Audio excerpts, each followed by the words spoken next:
Hello and welcome to all of our Gold viewers who are here with us today. I'm Kristen Schwartz, licensed midwife and MC here at Gold. And here at Gold, we're getting ready for our early years symposium that will be available shortly. And with me here today is one of our speakers, Carlota López-Peredo. Welcome, Carlota. Hi, welcome. Thank you. It's wonderful to have you here. I'm so happy that we are able to chat a little bit before the big event is available to everyone here. So first of all, because we have an international audience, where in the world are you, Carlota? I am in Madrid, in Spain. That's absolutely beautiful. I've been there myself. It's a beautiful city, and that's wonderful that we get also Spain represented in the event, which is nice as well. Yes. So you, of course, your presentation is titled Movement, the Brain's Power Boost for Learning. We'll talk about that in just a moment, but I want to talk a little bit about your background. You originally didn't start out in education, right? You have a degree in biochemistry. So tell me how this all came together. Well, apparently as a child, my mom tells me that I wanted to be children doctor. I don't remember that, but I could not enter in the medicine school. So I thought biochemistry was going to be something similar, and it ended up it wasn't, but I did finish the degree. And then when I finished that, I thought that I wasn't very interested in cutting DNA and isolating the RNA, and was not very kind of appealing to me, and start kind of traveling the world and got connected to the children developmental and the learning world, and I got totally drawn into it and ended up being special needs, having a degree of a special needs teacher, and also getting trained into techniques, movement techniques that will help children both with learning difficulties or developmental delays to get better.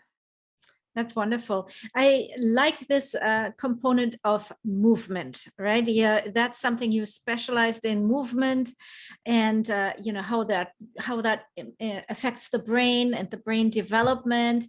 And tell me a little how you found out about this connection, and what drew you to it when you started out on your learning journey.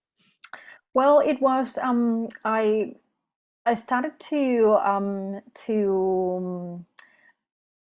I start. I'm just seeing how can I make it short, because it's a long path. But eventually, I ended up in getting a technique training. Well, I did my special needs teacher degree, and I found out that it was very theoretical. I don't know if that happens the same for you in your countries, but I didn't learn many techniques that would help me. I learned all about the learning disabilities and difficulties, but not techniques on how to support them. So I went out and looked for those techniques, and I found the Brain Gym program, which opened up the world of the movement as the door for learning, which is what Paul Denison, founder, usually says. And later on, I knew Cecilia Koester, who is the founder of the movement-based learning program, which actually uses all that movement background to enhance the abilities of children with that are differently able. I specialize in my clinic. There are many children under 2 who started to come, so I started to get my specialties into child development and how to use those programs in the early stages of life. And that's how I came to put it all together, and how to enjoy every day in my clinic, and how to help families, parents that don't know what to do with their kids, and how to help them do very simple and fun activities that they can do every day, like 5 to 10 minutes. It's not a struggle for them. It's just easy. The kids love them. So they're just really nice movements that are designed to help the development of the children go easy.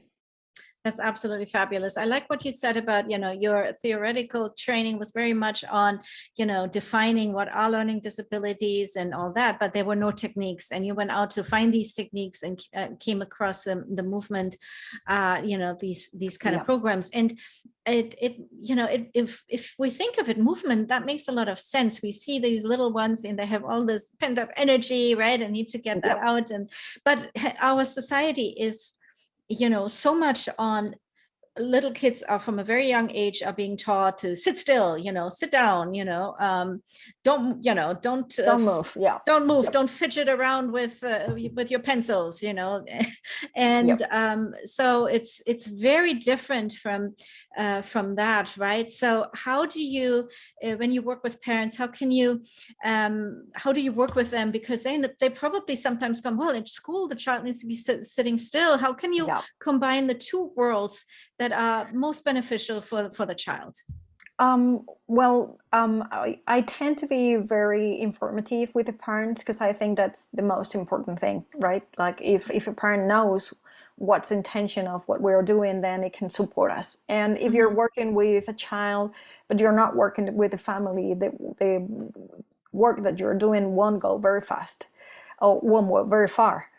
If you get the family understanding the basics of why movement is the food for the brain, and it's the right movement, right? Because what you see, it's that the kids don't get enough movement at the early years, then they cannot reach the ability to sit still. Because what's more interesting is that being still is the top of the layer of movement. You gotta develop all these other abilities to be able to not move, because that's the most difficult of the movements, right? You gotta do whole body control to be able to have your body at your disposal. So you can aim your attention, you can find more work, you can have your thinking abilities at your disposal because your body is just in automatic gear. Usually what happens is that the system is still working on reactions, so you cannot control it. And after a while, your body keeps searching for the movement to get that information integrated. So what a moving system is doing is looking for more organization, internal organization. And if they don't get it on the first 5 to 6 years of life, they will keep repeating these movements all over again until they get it. So it's really interesting because nowadays kids get less and less and less time to move freely as toddlers and young infants. So what is happening is that what we see is arriving to our schools at early ages, kids with much less development, a lot of visual skills, but very fewer language skills and auditory and even social and emotional skills, because they spend a lot of time trapped with the like devices, electronic devices, which are like terrorism for the developmental of the brain. But then Go ahead, please. I was going to say they take the time out of from real exploration and experiences from the senses and the movement of the body. Yes, absolutely. And you're so right. Even little babies, they're already being strapped into like seats and car seats and, those bouncy seats. There's very little movement already very early on. And when movement is so important for brain development and everything like that. So, and I have to say, I loved it. I had a little sneak peek of your presentation. You will be doing also some exercises with us, right? So and you're giving us teaching tools that we could utilize with the families that we see, right? Yep, that's right. That's right. So tell us a little bit about the presentation, Movement, the Brain's Power Boost for Learning. So what can we look forward to learning?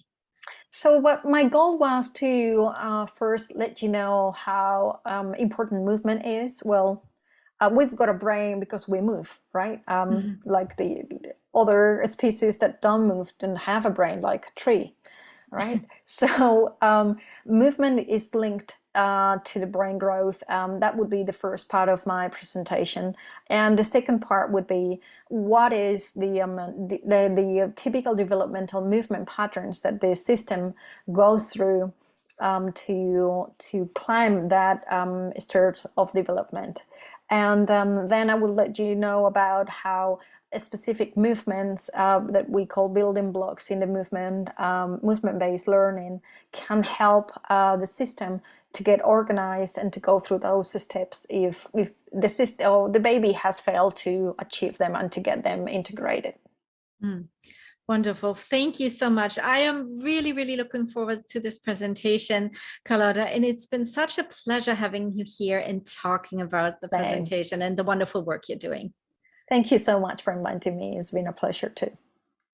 And for our viewers now, this presentation, Movement, the Brain's Power Boost for Learning, is part of our early years symposium here at Gold. We will have these presentations available for you starting September 25th. We also have a live keynote presentation that you can also enjoy and sign up for as well. And if you're interested in this and like to learn more about this you can go to goldlearning.com for more information. Thank you again, Carlota, for being here with me, and thank you to all our viewers, and I hope to see you at Keynote. Bye-bye.